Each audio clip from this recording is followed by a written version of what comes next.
Well, the U.S. military tonight faces a new threat from Russia. Russia President Vladimir Putin says he's resuming long-range patrols by Russian bombers. Now, Putin's comments came as he deepened his anti-American alliance with Communist China. It's an alliance the United States is watching with increasing concern. President Bush and Russian President Putin were all smiles in Maine last month.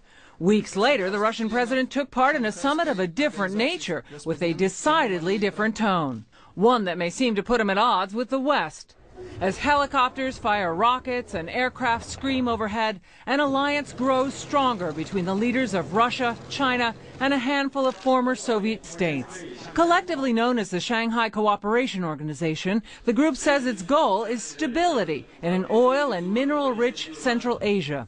Western analysts, though, say the real motive is to put on a show of force against Western influence in the region. China and Russia have always tried to intimidate the United States, and in the past they've really not had the tools to do so.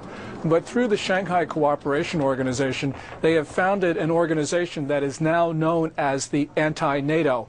And clearly they want to use this to establish a sphere of influence in Central Asia and to remove the presence of the United States. Putin wants to establish a more powerful Russian military, and cooperating with China is part of that strategy, offering a market worth billions for Russian hardware.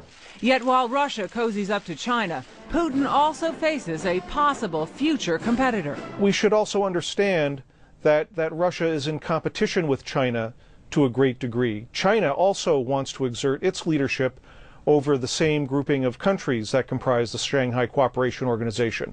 So this should be very interesting to watch. Another example of Russia's new assertiveness, a resumption of long-range flights by its bomber aircraft. Putin said 14 took off from Russian airfields Friday. Now, Russia, meanwhile, is a major weapons supplier to Communist China. Beijing has spent billions of dollars buying advanced Russian aircraft, warships, and submarines.